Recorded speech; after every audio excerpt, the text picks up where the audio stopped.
안녕하세요. 파산관제인 홍익표였습니다. 이번 시간에는 개인 파산 관제인 예납 비용에 대해서 한번 알아보겠습니다. 일단 지금 서울 회생법원 실무준칙 360호에는 개인 파산 예납금 납부 기준이 있습니다. 이거를 지금 서울 회생법원은 이번에 10만 원 인상했습니다. 40만 원이 이제 기본이고 상한이 500만 원까지 증액할 수 있는데 10가지 사유가 있습니다. 한번 볼까요? 1. 부채 총액이 다액인 경우. 2. 부채 총액 중 잔존 채무 그 원금이 높은 비율을 차지하는 경우. 부채 총액이 다액인 경우. 통상 10억 넘어가면 좀 100만 원 이상 하는 것 같아요. 두 번째, 부채 총액 중 잔존 채무 원금이 높은 비율을 차지하는 경우. 이거는 이제 최근에 대출을 받은 가능성이 있죠. 한 1년, 2년 내에. 3. 채권자가 다수인 경우. 특히 금융기관보다 개인 채권자, 사채라든가 뭐 대부업자라든가 개인이 거래처든 마찬가지고요. 뭐 개원 이런 경우가 막 한 20명, 30명인 경우도 있습니다. 이럴 때는 200, 300 합니다. 네 번째, 비금융기관 채권자가 존재하는 경우 마찬가지입니다. 비금융기관, 뭐 개인이나 사채나 뭐 개인 자영업자 이런 게 3번하고도 관련이 있죠. 네, 예를 들어서 뭐 금융기관이 8명이고 개인이 2명이다. 뭐 조금 더 한 2, 30만 원 더 늘어나는 경우죠. 다섯 번째, 파산 신청일에 근접하여 지급 불능이 된 경우. 비교적 최근에 1년 이내에 혹은 2년 이내에 3년 이내에 근접하여 지급 불능이 이른 경우는 뭔가 부채도 마찬가지지만 재산 은닉 혹은 재산의 어떤 어떻게 처분했는지 그런 게 문제가 될 수 있기 때문에 비교적 좀 증액이 됩니다. 반대로 지급불능이 지금부터 한 10년 이상이다. 그런 분들도 있죠. 오래전에 이미 지급불능 돼갖고 자포자기하고 살다가 최근에 파산 신청하는 경우가 있습니다. 이런 분들은 거의 이제 기본만 내면 된다고 보시면 돼요. 6번, 파산 신청일에 근접하여 채무자 및 직계가족이 재산이 변동이 있는 경우. 이런 경우 이제 판사님이 세목별 과세증명서를 보면 돼요. 3년, 5년 걸 떼는데, 과거에는 집이 있는데, 최근 22년, 21년에 없었어. 그냥 탄 거죠. 보증금이 과거에는 뭐 보증금 같은 거는 이제 그 서류만으로 알 수는 없고요. 상속이 있었던 것 같다. 혹은 뭐 최근에 무슨 영업을 폐업한 것 같다. 이런 경우에 직계가족이 재산 변동이 있는 경우. 일곱 번째, 파산 신청을 근접하여 발생한 채무가 다액인 경우. 비교적 최근에 이제 대출 많이 받은 거죠. 뭐 돌려막기든 뭐든 혹은 이거는 이제 도박이라든가 뭐 코인, 주식, 사행성과 관련이 있습니다. 여덟 번째, 파산재단의 규모가 클 것으로 예상되는 경우. 이건 뭐 비교적 파산재단의 규모가 크면 또 거기서 보수가 나오기 때문에 다만 뭐 그래도 기본적인 규모는 한 100만 원, 200만 원 합니다.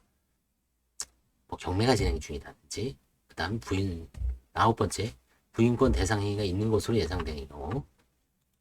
파산재단의 규모가 클 것으로 예상되는 경우 뭐 부동산이 현재 존재하거나 경매가 진행 중이고 그 다음에 무슨 뭐 예금 규모가 크고 압류가 돼 있고 보험 해약환급도 크고 그 다음에 이제 뭐 본인 명의의 어떤 시골의 임야라든가 이런 걸 팔 게 있는 경우. 아홉 번째, 부인권 대상 행위가 있을 것으로 예상되는 경우.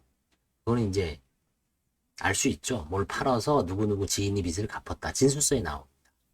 10번, 관련 소송이 존재하는 경우. 뭐 사행위 소송이라든가 관련 뭐 민사소송이 계류 중인 경우. 이런 경우 예납금 증액입니다. 지금 서울에서는 40, 50, 70, 100, 120, 150, 200, 300 이 정도 됩니다. 반대로 감액 사유는 뭐냐? 감액 사유는 40의 절반이 20, 예전엔 30의 절반이 15였죠. 채무자가 생계급여 수급자인 경우. 두 번째, 지급불능이 이른 시기가 10년 훨씬 이전인 경우. 세 번째, 채무자 및 직계 비속인 부양가족에 대해 의료비가 지속적으로 지출되어야 하는 불가피한 사정이 있는 경우, 병원 같은 데죠. 아니면 뭐 치매, 요양원. 채무자에게 질병이 있거나 재산이나 수입이 전혀 없는 등 예납금이 납입이 곤란한 특별한 사정이 있는 경우.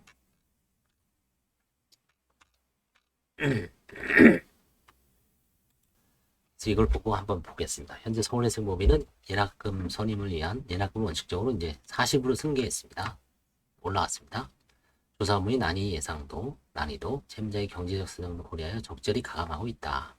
파산 상태인 채무자들이라도 태양은 다양할 수 있으므로 예납금이 일률적으로 정하지 않고 다양하는 것은 형평의 원칙에 부합하는 면이 있다. 다만 적어도 재판부 내에서는 유사한 상황의 채무자에 대한 일관된 예납 명령을 바라도록 나름의 기준을 정립하는 것이 형평에 부합하죠. 신속성 제고에도 도움이 된다. 그 다음에 송달료 등 보정명령 및 예납명의 동시 병행 송달. 그 다음에 직권소송 구조의 적극적 활용이 지금 많이 하고 있습니다. 관제인 비용이라든가 소송 절차. 예납기간이 단축. 예납기간도 많이 단축하죠. 법인은 3일입니다. 법인 같은 경우는 돈 준비해서 신청해야 됩니다. 3일 안에 그 예납금이 5억까지, 채무가 5억까지는 500이죠. 그 다음에 5억에서 10억은 700, 10억에서 30억은 1000.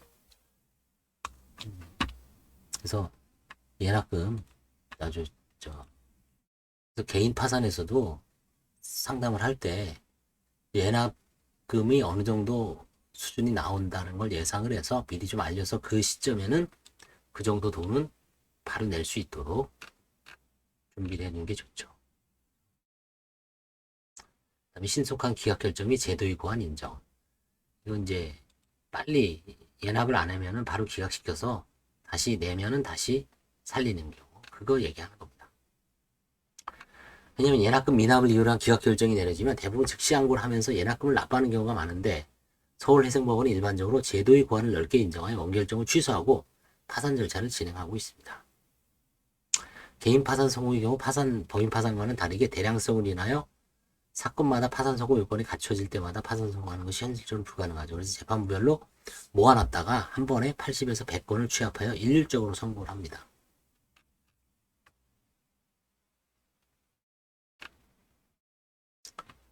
그래서 이제 지금 새로운 모델인 경우에 좀 빨리 하자. 그래서 서울해상법원에서는 지금 우리 단독에서는 213단독에서는 3달 내에 끝나는 게 사건이 있었습니다. 신속성을 강조하다 보니까.